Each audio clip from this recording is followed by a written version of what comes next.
اگر ما بازار داریم بسیارتر یا قبلا صاحبکار محلی منصور عبدالشکورов از اهالی دیههای دهات 10 سالگی استقلالیت و همچنین شیر چاروای خوجگیش را جمع‌آوری نموده برای کارکرد به کارخانه‌های استحصال محصولات شیری دیگر شهر و ناحیه‌ها دسترس می‌نمود.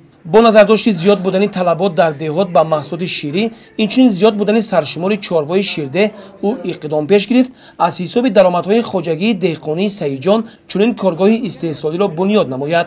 در کارگاه نو 6 نفر زنان و بانوان محلی با جای کاری دائمی تامین شدند.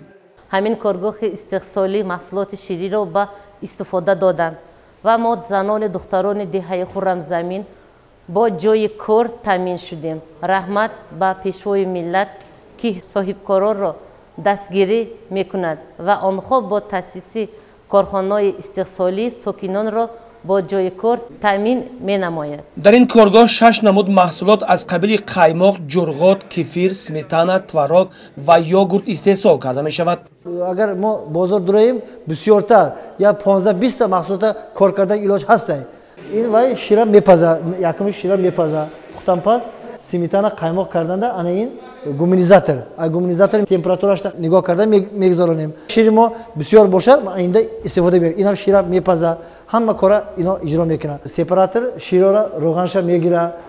تکنولوژی استحصالی معاصر بوده طلبات در وقت کارکرد شیر پورا رعایت میگردد.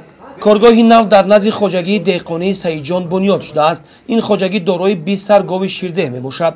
در برابر شیر چاروای خودی همچنین اهالی نیز به این کارگاه شیر چاروای خود را برای کارکرد میسپارند. 14-15 سال شد که شیر خلق جمع کرده شیر کار میکردگی سه خود بردم میسپاریدم. حاضر من وای کردم که سه خودم کشم کار کنم. من همینجا آدما کار قطعی تامین کنم. من گفته حاضر خودم سیخ شدم. من خوجگی دهقانی سعیدجان همچنین دارای 12.5 هکتار زمین می باشد.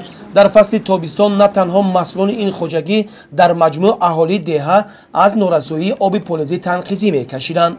با مقصد برطرف نمودن این مشکل از طرف صاحبکار منصور عبدالشکورov چای عمودی به استفاده داده شد که چقوری آن 83 متر را تشکیل می دهد. تابستان اینجا آب نبود، چند مرتبه آب تنقیزی بود. همین کاردگی زراعت چند بار سوخت.